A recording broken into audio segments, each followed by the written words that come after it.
Quizás empecemos con un poco las formas. Es un programa, un debate difícil de resolverlo, porque las propuestas no fluyeron, no estuvieron presentes. Hubo mucha agresividad por parte de la candidata González en general uno dice, ¿qué propusieron? ¿Qué plantearon? ¿Cuál es un poco el sueño que proponen al Ecuador? Pedro, por favor. Gracias, buenas noches, Carolina, Juan, Belén, Andrés, gracias por la invitación.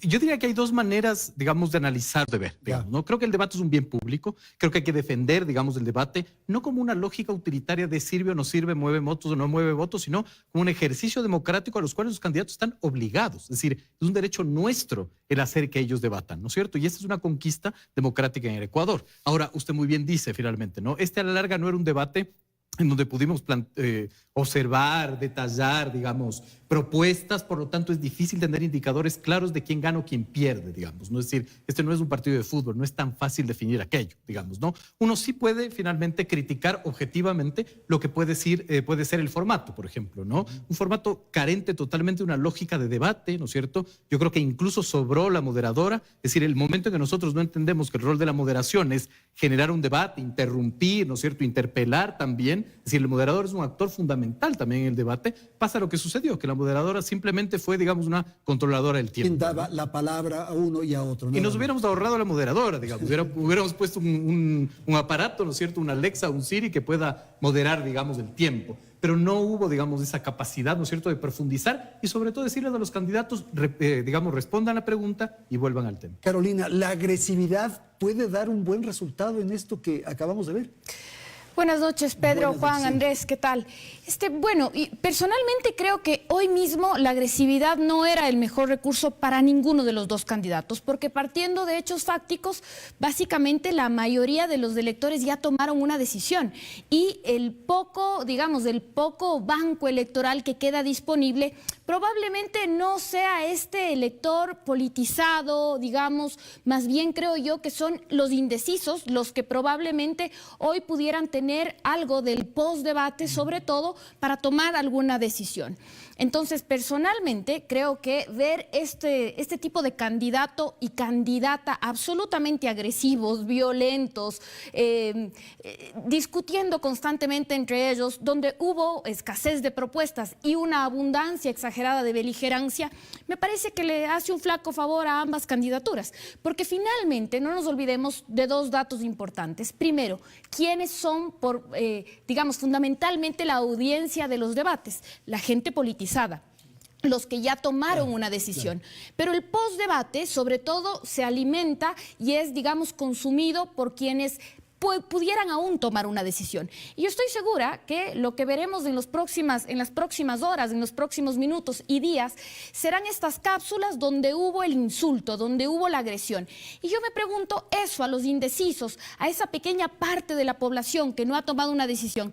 ¿Será que le orilla a tomar una decisión? Probablemente los indecisos, los nulos y los blancos dirán, es precisamente eso lo que yo ya no quería. Lo que quedó, me parece, fue la agresividad de los dos, quizás más de Luisa, sin duda, pero también de Daniel. Entonces, en el caso de Luisa, se acusa, se hacen referencias de que podríamos tener un Venezuela aquí, se ha repetido insistentemente, y un poco ese es el mensaje que se dio. O sea, una mujer que tenía esas capacidades, entre comillas, de insultar, de maltratar, que es un poco lo que ha hecho el correísmo y lo que hace Rafael Correa todo el tiempo. Gracias, Andrés, por la invitación. Igual un saludo a Carolina, a Pedro y a su audiencia. Me parece que en este momento era cuando las personas más necesitaban llenar un vacío ante tanta incertidumbre. Y ese es el gran hueco que nos deja este debate. Es decir, mucha gente quizás se quedó en las mismas y ha comprobado lo que finalmente siempre se estaba pensando, que la política es un conjunto de ataques en las campañas electorales. Lo dijimos luego de la primera vuelta en este set. Andrés, pasábamos de la polarización a la hiperpolarización y hoy lo que los hechos nos dejaron ver es que esto es el nivel de agresividad más fuerte que hemos visto en mucho tiempo. Sobre la candidata González que usted me ha preguntado, Andrés, a mí me sorprendió que al inicio, al entrar al lugar del evento, ella entra con una declaración fuera de la pregunta de si el presidente dejó o no el encargado el poder, diciendo que llevaba 6 puntos arriba en las encuestas. Mi pregunta es, una persona que lleva 6 puntos arriba en una encuesta, ¿se dedica a atacar así como estrategia? Me parece que más bien hubiese buscado un gran espacio para mostrarse como una gran estadista, una persona que domina los temas del Estado, que domina la economía, que domina la política, que busca una unidad del pueblo ecuatoriano e incluso que busca estratégicamente los votos que le faltan, porque me parece a mí que el resumen de este evento es que los dos candidatos le hablaron a los votos que ya tienen, no a los votos que tienen que ir a buscar, y creo que son 19 largos días, porque van a ir a buscar los votos que les falta para ganar la elección. Ok, vamos a tratar de analizar lo que se dijo en el transcurso de este debate, Pedro, en los ejes que estableció el Consejo Nacional Electoral. De modo que vamos a dar paso a Belén para que nos aporte justamente una especie de orden en este programa. Por favor. Sí, Andrés, 2 frases marcaron el debate. No, Noboa, no mientas, y Luisa te desdolariza. Sin embargo, como ya mencionaban los panelistas, fueron muy pocas las propuestas. En el primer eje temático, educación, se habló de contratar maestros y otorgar nombramientos definitivos. Además, uno de los ejes centrales fue la tabla de drogas y también el acceso a la educación superior. Escuchemos algunas de las partes importantes que mencionaron los candidatos. Contratar los maestros y maestras que fueron despedidos en este último tiempo. Tenemos 7 millones de personas pobres que quieren enviar a sus hijos a las escuelas. Pero como en este gobierno no se ha arreglado la infraestructura educativa, le cobran a los padres que no tienen para comer. La tabla de drogas fue eliminada. No se va a volver a poner. Todos los jóvenes van a tener la oportunidad de acceder a educación superior. En educación telemática, así mismo con institutos. Las mentiras tienen patas cortas y podemos constatar en la supercompañía que nada tenemos que ver ninguno de los Noboa en el desayuno escolar. Como dije, eso sí, se lo quitamos a las mafias que son algunos de ellos los financistas de la candidata González. Se necesita presupuesto que nosotros lo hemos administrado de una manera correcta. No con ecuadólares, sino con dólares. Luisa te desdolariza. Candidato Daniel Noboa, por favor realice la primera pregunta cerrada. ¿Vas a reinstalar cualquier tipo de tabla de drogas o tabla de umbrales, como le quieres llamar? Una vez más, cuando no hay propuestas y se dan las vueltas en torno a una sola pregunta, ya repetí varias veces, no sé si no lo escuchó, no se va a volver a instalar la tabla de drogas. Más bien lo invito a que llamemos, que alguien nos haga una prueba antidoping. Noboa, no mienta. En este espacio usted dijo que el 100%, que todos los jóvenes graduados del colegio iban a ingresar a la universidad. Se postularon 394 jóvenes, 250.000 se quedaron fuera del sistema educativo. Y usted dijo que cuando no se roba alcanza. Le pregunto una vez más, ¿está robando? Porque no está alcanzando. Claramente no. Esas malas mañas son de hace 10 años. Hace 10 años que dejaron un país defalcado, destruido, y han seguido atacando a todas las personas que quieren salir adelante de una manera justa, de una manera correcta. Entonces, claro, yo como padre de familia o como estudiante oigo esto y digo, ¿cuál es el futuro de los estudiantes, de la educación en el país? No hay nada, no hay nada. Sí, es muy difícil cuando uno les escucha, en este caso por segunda vez, digamos, y poniendo toda la atención posible, porque estamos haciendo un análisis, detectar cuáles son las propuestas, a quién le están hablando.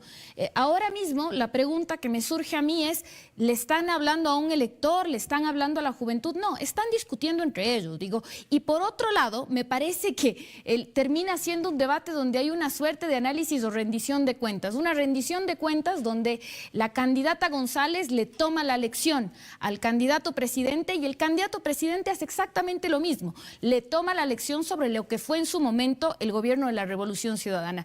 Y son, digamos, en ambos casos poco hábiles para salirse de ese encuadre y volver a lo que deberían volver. En el ámbito de la educación, hablar en este caso de sus propuestas y, digamos, en un formato tan mal armado como es el formato del debate que nos propone el órgano electoral, digamos, hacer una propuesta soñadora, hablarles a los jóvenes jóvenes que además hoy en el Ecuador atraviesan más de una crisis, ¿no? En el tema de inseguridad, educación, becas, acceso a la educación superior y más. Entonces, a mí me parece en la práctica que finalmente, y lo repito, esto se transformó, y lo vamos a ver en varios ejes, en una suerte de rendición de cuentas, Andrés. Luisa orilló al presidente a hablar sobre las propuestas que hizo hace un año, y él orilló a Luisa a que hable sobre el gobierno de la Revolución Y Ciudadana. una disputa de quién es más pícaro, un poco así.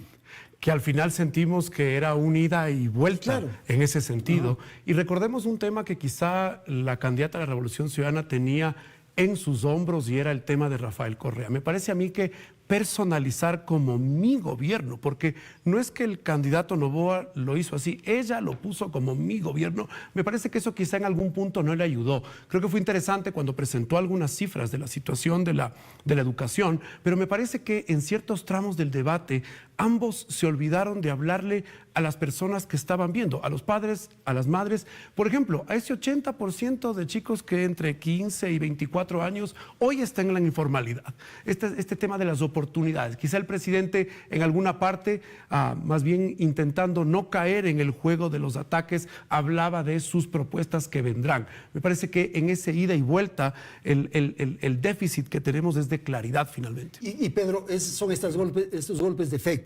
Ya hemos tenido en el pasado algunos debates y más o menos sabemos. El mírame a los ojos de Febres Cordero, o Andrés no mientas otras veces de Lazo. Entonces aquí querían ellos tener frases para golpear.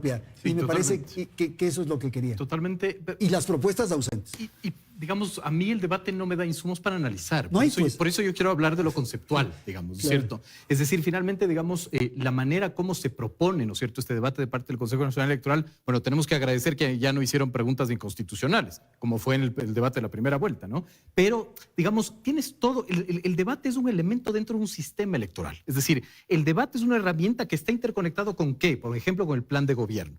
Si tienes ya todo escrito en el plan de gobierno, ¿cómo no puede ser el plan de gobierno la hoja de ruta para generar un debate? ¿Cómo no puedes tú, digamos, especificar el debate? O sea, dar un nivel de especificidad a usted, señora Luisa González, en su página 80 de su plan de gobierno, plantea esto en educación.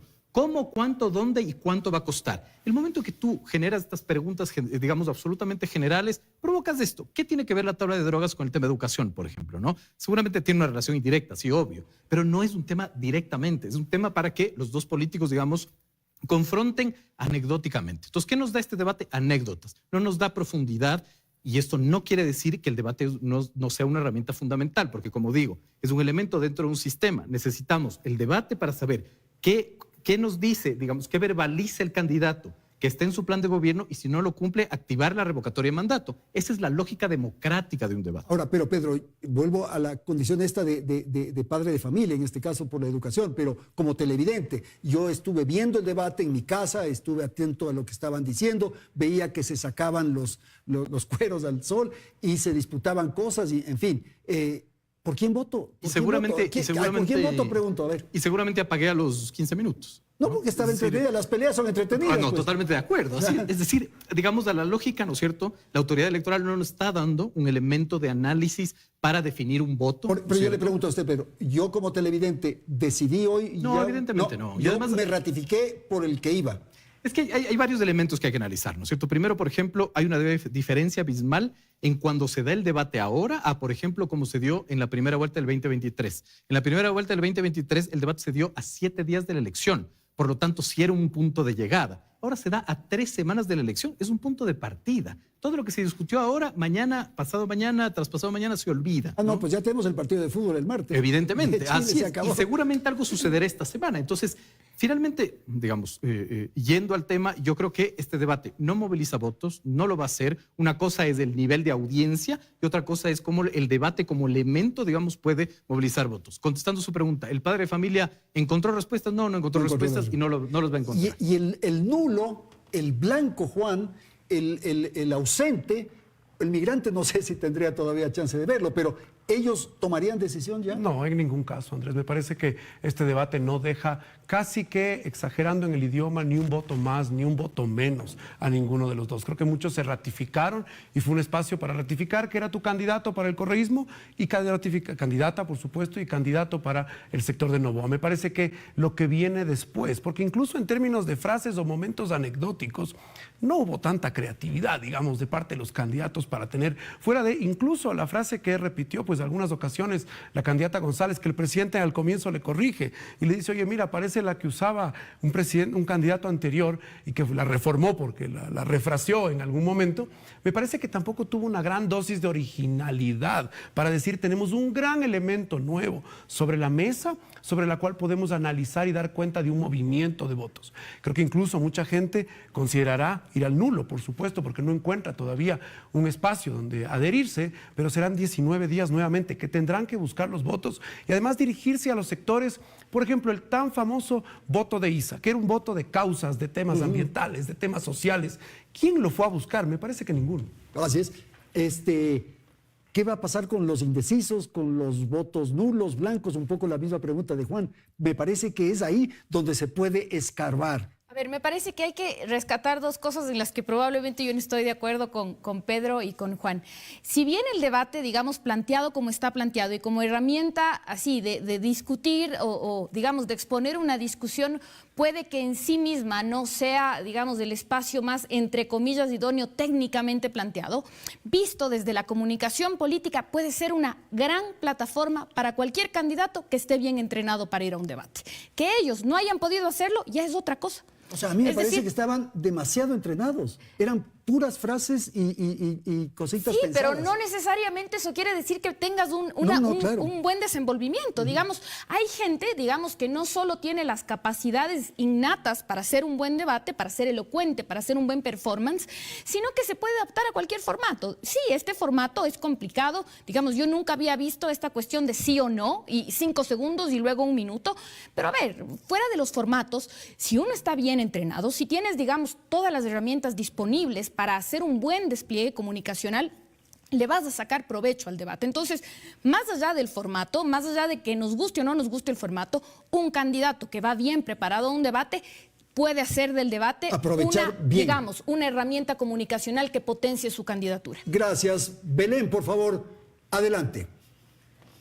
El segundo eje que se abordó en el debate fue el de salud y seguridad social.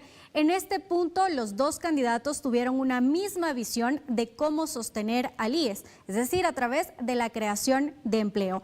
Además, en este momento también ya hubo varios momentos en los que se acusaron de corrupción. Veamos. Nosotros no usaremos el IES como caja chica. Eso lo hizo la revolución fallida. Le quitó la liquidez al Seguro Social, jugó con las pensiones de la gente. Nosotros vamos a usar la gran cantidad de personas que tenemos como nación, entre 18 y 30 años, darles empleo y con esas aportaciones se vuelve sostenible el pago de pensiones, el pago de jubilaciones. Es reorganizar de una manera eficiente y generar empleo en las edades donde están físicamente más hábiles y donde se enferman menos. Que sí o sí van ustedes a subir la edad de jubilación. Como lo dije en mi presentación inicial, no vamos a subir ni la edad de jubilación, ni vamos tampoco a subir el valor de las aportaciones. De sostener al IES es incrementando el número de afiliados. Empleo, que es la única fuente con empleo adecuado de sostener el IES. Vamos a generar en 4 años cerca de 2 millones de empleos para así capitalizar al IES. Significa que tu gobierno fue el de Rafael Correa. Entonces son básicamente lo mismo al decir que es tu gobierno. Luisa, tus propuestas en salud no son viables si no se logra erradicar a las mafias de los hospitales. Y las mafias de los hospitales son hoy en día tus financistas. Entonces, no entiendo cómo pretendes arreglar el IES, el sistema de salud. Aquí se puede ver en las fotos, con Ronnie Aliaga, después Javier Jordán, gente que es conocido que están metidos en las mafias de salud. María Moreno, ¿te suena? Es la presidenta de ADN, que maneja 9 empresas del Grupo Noboa y 2 tuyas, Daniel. Tráfico ilícito de drogas. Eso es la presidenta de ADN. Revivirás las malas prácticas de utilizar al IES como la caja chica del gobierno. 15 meses y no aprendes lo que es administración pública. Te voy a enseñar. No puedes comprometer fondos públicos si no existe una certificación presupuestaria. Bien, vamos entonces a analizar. Esto es difícil porque siguen de agresividad y no hay propuestas claras. Ahora, sí coinciden los dos en no topar las condiciones actuales de la seguridad social. No, nuevamente, el tema del IES es un tema que es complejo y que se necesita, y de la seguridad social en general. Recordemos hace poco aquella propuesta que profesionales como Augusto Latorre, como Pablo Lucio Paredes, presentaron al Ecuador y que tenían muchísimas herramientas para entender, por ejemplo, qué contarle a la gente sobre el sistema de pensiones, el sistema de salud, es decir, la seguridad social. Pero nadie pudo contarle una historia, una narrativa de solución al problema. Los dos llegaron a la conclusión de que hay que generar más empleo, solo que le pusieron un número más, un número menos, pero hay que crear más empleos porque el sentido común que nos dice que creando más empleos tenemos más aportantes y en la medida que hay más aportantes tienes más soluciones. Pero no necesariamente hubo una disección del esquema de cómo funciona la seguridad social. Y en temas de salud tampoco. El tema de hospitales y medicinas, que me parece que por supuesto que es necesario, por supuesto que es importante, pero lo cierto es que no es que pretende presentar una política pública. Y un tema adicional, Andrés, en lo estético el debate también dejó mucho que ver. A ver, ¿qué? Un presidente Noboa o candidato Noboa en este momento que me parece que recibiendo tantos ataques más bien lució muy aplomado. La candidata González se la veía también en su forma de presentar. Daba la vuelta, retiraba una carpeta, sacaba unas hojas. Aquí en este clip, vimos que sacaba unas hojas de por abajo. Estaba con mucha información, que eso es bueno sin duda, pero también genera este ambiente de que traían pues el cargamento armado de balas políticas para atacar. Y creo que eso es lo que nos deja este debate a todos. Eso era atacar, eso era todo. Porque, por ejemplo, en el IES hay que estar conscientes de que el IES tiene un gravísimo problema, está desfinanciado y entonces algo hay que hacer. Probablemente elevar las participaciones de cada uno de los trabajadores, subir la edad de aporte, algo hay que hacer. Pero los dos, como están de candidatos, dijeron que no. O sea, a mí me parece que, por ejemplo, hablar de salud y hablar del IES es el pretexto perfecto para que ambos candidatos le hablen al electorado. País, claro. Y, por ejemplo, aquí le hablen a un electorado que es, digamos, clave en esta elección, al electorado de la Sierra Central, ¿ya? A Quito, por ejemplo. Quito me parece que es fundamental en esta elección y ambas candidaturas lo saben. El IES, cada vez que uno habla del IES, le está asociando a un problema, a un familiar, a alguien que ha ido, no fue atendido, algún tema que le toque el corazón, la fibra fina. ¿Por qué? Porque todos hemos vivido algún calvario parecido, una derivación o algo que nos trae a la cabeza alguna sensibilidad. Este era el momento perfecto para que cualquiera de los dos candidatos dejen de hablar entre ellos y le hablen al ciudadano, le cuenten cómo nos van a solucionar, qué plan van a implementar o algo así. Entonces, claro. Exacto. Entonces, de alguna manera, me parece que aquí ya empezamos a ver cómo se va perdiendo la dinámica propia del debate y ellos empiezan, digamos, a esta ida y venida de ataques donde yo coincido con Juan. Sentí que había un nivel más alto de agresividad en la candidata González, pero no le podemos quitar, digamos, del mérito tampoco al candidato Noboa, ¿no? Que también disparó algunos dardos en un debate que finalmente fue un diálogo entre ellos y que termina siendo, como decía Juan también, una suerte de reafirmación de los votos duros de ambas candidaturas. Pedro, con usted vamos a terminar este segmento, su apreciación final. Sí, qué habilidad la de Belén de poder sacar temas sobre salud y seguridad social en donde no discutieron salud y seguridad social. ¿Qué tiene que ver la señora Moreno con salud y seguridad social? ¿Qué tiene que ver Glass con...? No tiene nada que ver. Pero otra vez yo insisto, perdona que insista en esto, tiene que ver con el formato. Es decir, si la moderadora ponía sobre la mesa y le decía a la señora González, usted en la propuesta de seguridad social dice esto y esto y esto, y sobre eso debatamos, y usted, señor Noboa, en su plan de gobierno hay esto, sobre esto debatamos, otro es el formato, digamos. Si hay que incluir la moderación como parte activa, pero sobre todo la base conceptual del debate, que son los planes de gobierno. No deben estar divorciadas las cosas finalmente para hacerlo. Okay, vamos a ir a un corte comercial, es preciso atender la publicidad, ya retornamos. Seguimos con más, amigos.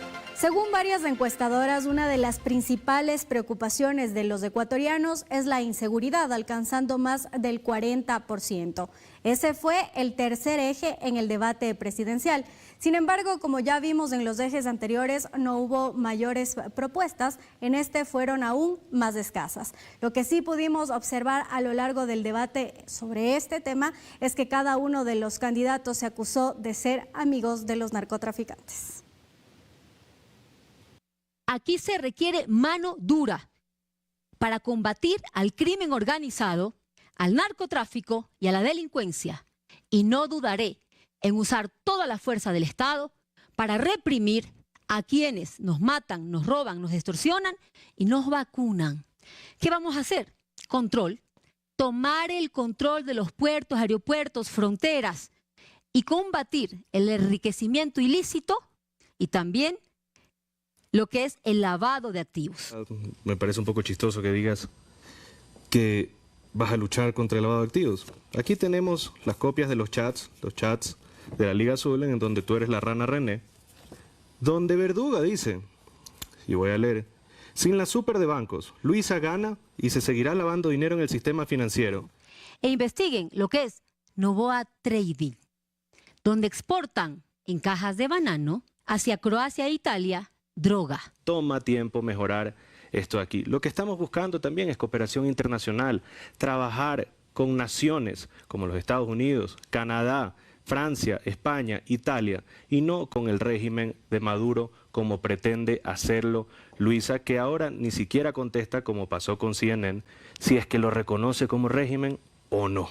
Vamos a hacer las reformas necesarias, porque la Constitución, como decía mismo Luisa, de su gobierno, lo que hizo es que le dio más derechos a los criminales que a las personas que hacen las cosas bien. Y que usted, en lugar de destinar presupuestos para equiparlos, quiere pagarlo en mercenarios.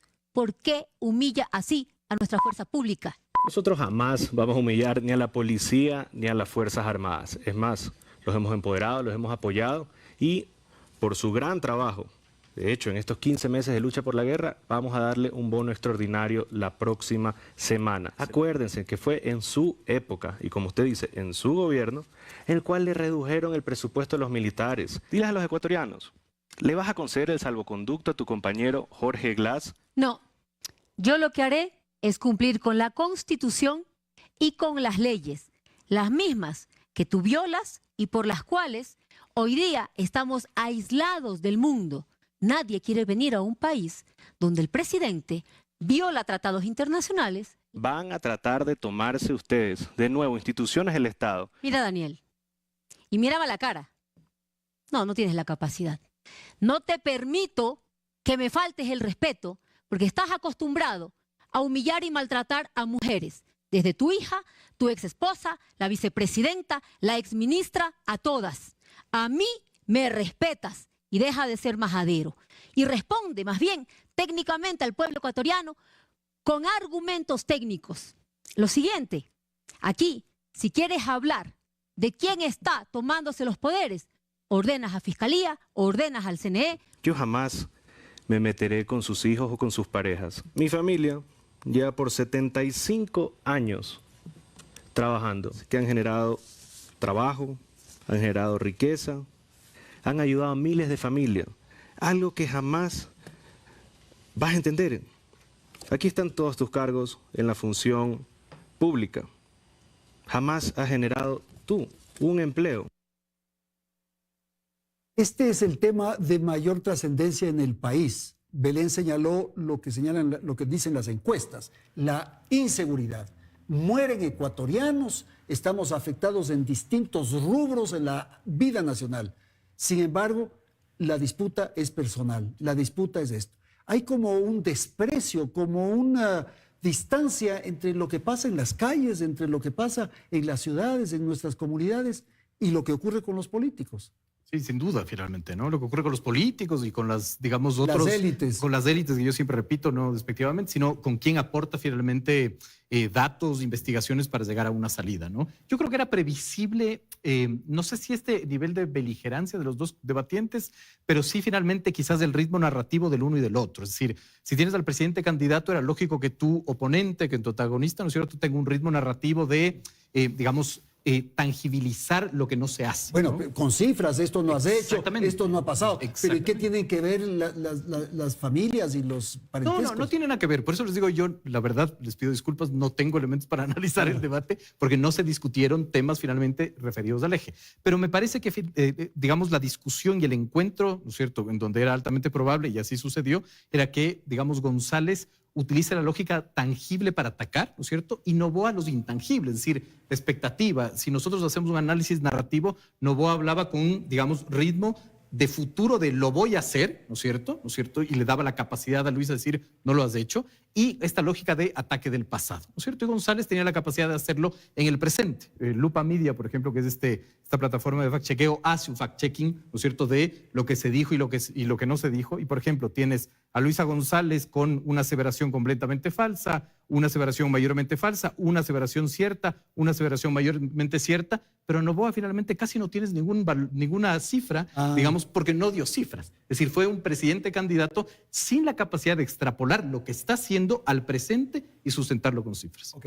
A ver, ¿qué es lo que ocurre con un tema tan delicado como la seguridad y estas disputas personales? El tema de seguridad, Andrés, es quizá, además que con la economía, el tema más cercano para los ecuatorianos. Hay personas que para acceder a su casa tienen que pagar $1 y para salir de su casa tienen que pagar $1. El problema de la inseguridad está en el día a día de todos los ecuatorianos y me parece que ahí creo que el presidente en términos de soluciones le dio mayor dosis de realidad y el clip habló de la cooperación internacional.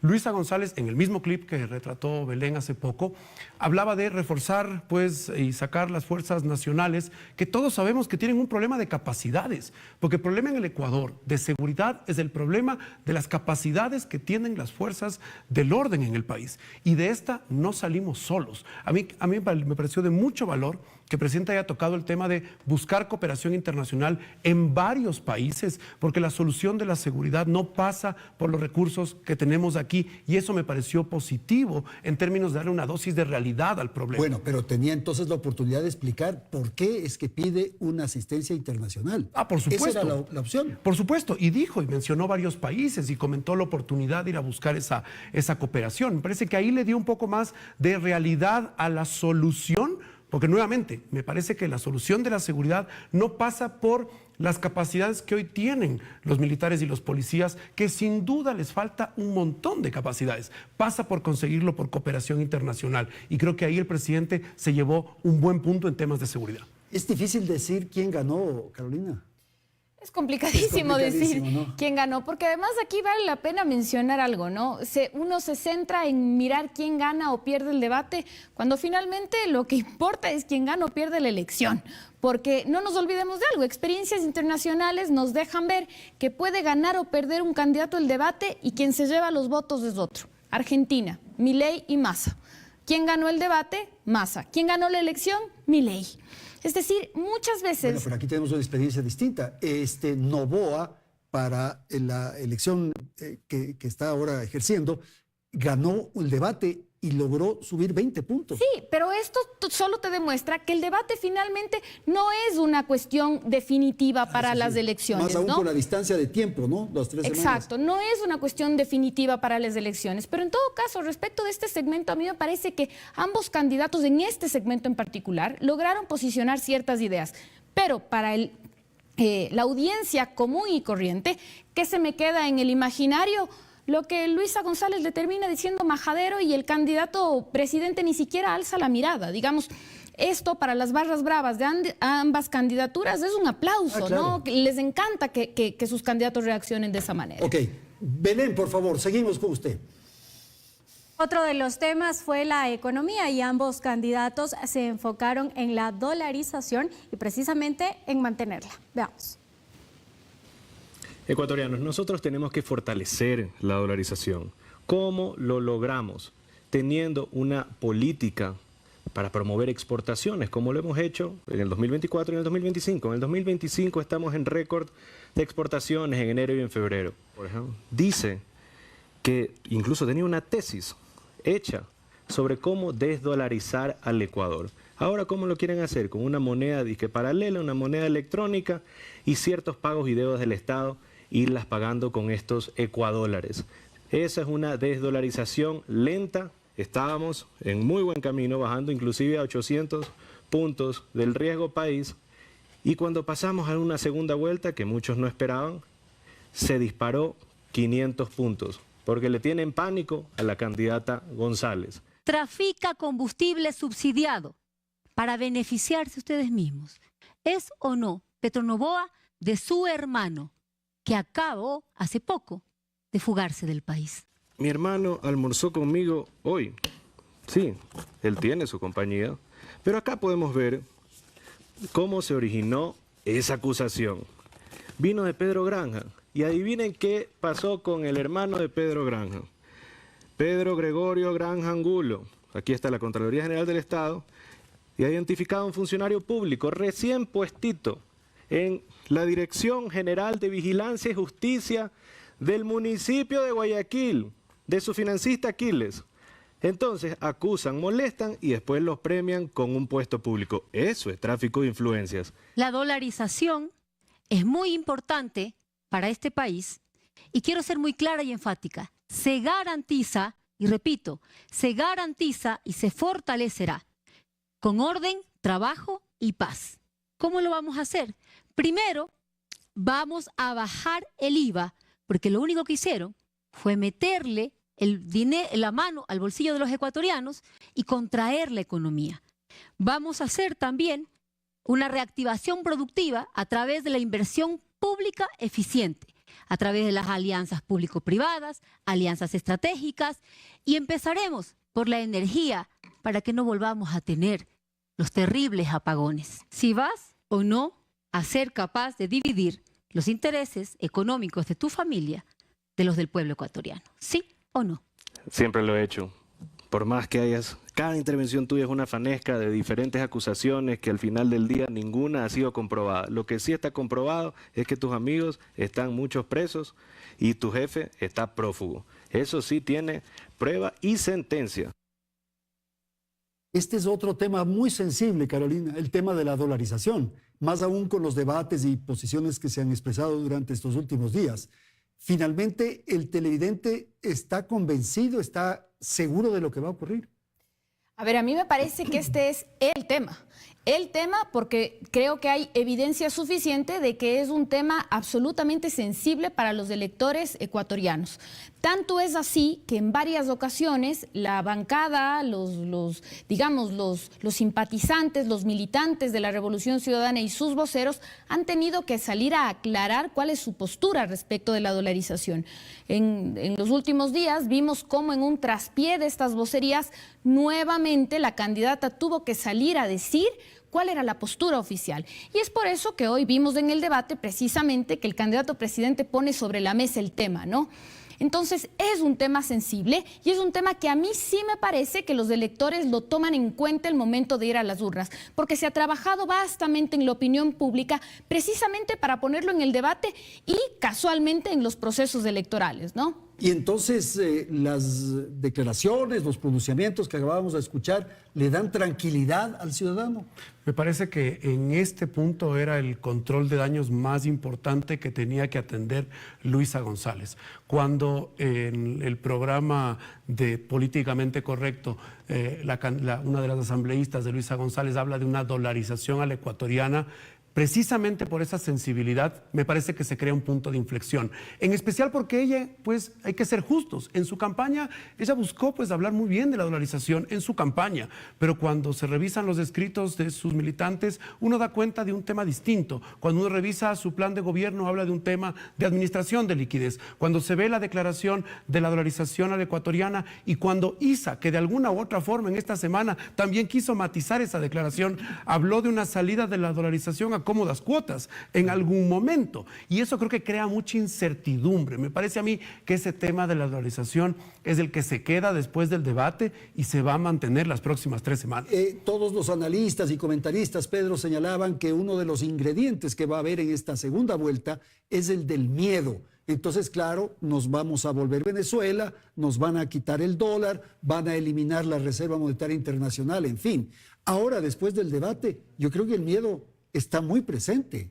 Y además van a ser 3 semanas en donde yo creo que uno de los grandes electores no solo son finalmente quienes vamos a las urnas, sino, por ejemplo, la institucionalidad. Es decir, la institucionalidad que ha jugado a favor de Noboa, digamos, los últimos meses, ¿no es cierto?, va a ser absolutamente clave. Fiscalía General del Estado, Contraloría, etcétera, y creo que está ligado con el tema del miedo, ¿no? Es decir, el miedo siempre es un factor o inmovilizante o movilizante, digamos, ¿no? Pero es un ingrediente que sí puede a esta hora jugar un papel importante. Y siempre lo ha sido, digamos, de lado y lado, ¿no? Ahora, me parece que el ejercicio, digamos, de un debate es un ejercicio natural de un vocero. Es decir, acabamos de ver 2 voceros, los voceros principales de las 2 candidaturas. ¿Cuál es el ejercicio de un vocero en sí mismo? En nuestra metodología que nosotros desde ICARE manejamos, el gran objetivo es la desmitificación. Es decir, cómo yo desmitifico los mitos que mi antagonista ha creado en todo este proceso, digamos, de campaña, ¿no? Y creo que el tema del dólar, a pesar que, digamos, yo creo que es súper coyuntural y que no debería ser una gran discusión que tengamos, ¿cierto? Ya lo dijo el ex vicepresidente Dajic. Es decir, ese no es el tema importante. Poner al dólar en una ley, ¿te garantiza que la dolarización se mantiene? Claro. No, absolutamente. Claro, pero finalmente se dan estos debates, ¿no es cierto?, epidérmicos, que no son los debates que tenemos que debatir como sociedad. Sin embargo, yo creo que de una u otra manera González intenta y yo creía que logra desmitificar. Ahora, el problema es que la ARC no maneja las vocerías finalmente secundarias que tienen de una u otra manera sus otros actores, tampoco el gobierno. Ok, tenemos que ir a un corte, atender publicidad. En un instante retornamos. Hora 25. La gobernabilidad será un desafío para cualquiera de los 2 candidatos que llegue a la presidencia de la República con un legislativo bipartidista. Aunque se les consultó sobre esto a los candidatos, ninguno respondió. Veamos. Y la única forma de sacar adelante al país es en unidad. Unidad con todos los sectores. Le dimos todo el apoyo. Ya si no pudo, ya no es nuestra culpa. Ahora, que también le dije, para la precarización laboral, como intentó hacerlo con el trabajo por horas en la consulta popular, no cuente con nosotros. Lo siguiente, ¿estás aquí como presidente en funciones o como candidato? ¿Encargaste la vicepresidencia a Verónica Abad, que es a quien corresponde constitucionalmente, o no? Se necesita reformas a la Constitución. Se necesita una constituyente en el cual cambiemos varias cosas importantes que hoy impiden el progreso e impiden la gobernabilidad. Se puede ver cómo con tanta institución como participación ciudadana, que me parece que no debería de existir, se puede prestar para la corrupción.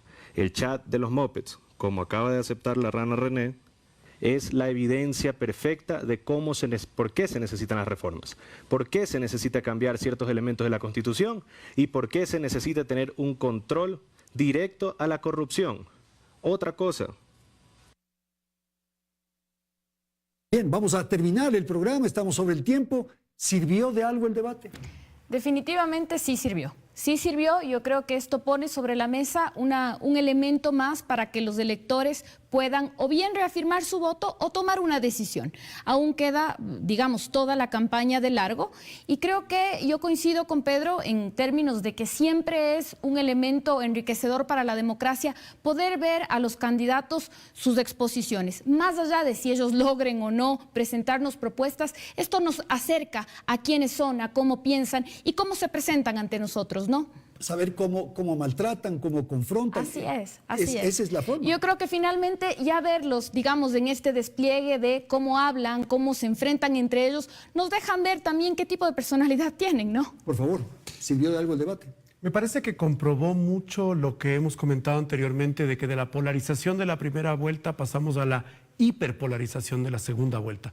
Creo que hay un gran mensaje a los ciudadanos y es que hay una confrontación tan fuerte entre los políticos que la gran responsabilidad queda en el accionar de todos y cada uno de nosotros, en especial en estos 19 días, cuando se va a polarizar tanto, cuando esa tenaza se va a cerrar a tan punto tan duro que no puede seguir rompiendo el precario tejido social que nos une en este momento como ecuatorianos. Esa es la gran tragedia, la polarización cada vez se hace más fuerte, más vigorosa. Absolutamente. Yo creo que un antídoto para combatir la polarización es más debates. Es decir, no hacer análisis utilitarios de los debates, saber que el debate es un bien público, que hay que salir a defenderlo y que incluso deberíamos, digamos, ampliar la obligatoriedad para que todos los funcionarios públicos de elección popular estén obligados a debatir. Muchísimas gracias a nuestros panelistas que nos han acompañado esta noche en el estudio principal de Teleamazonas. Gracias también a la audiencia, un análisis, una reflexión, un comentario de lo que ocurrió hace pocos momentos con el debate presidencial. Gracias por acompañarnos.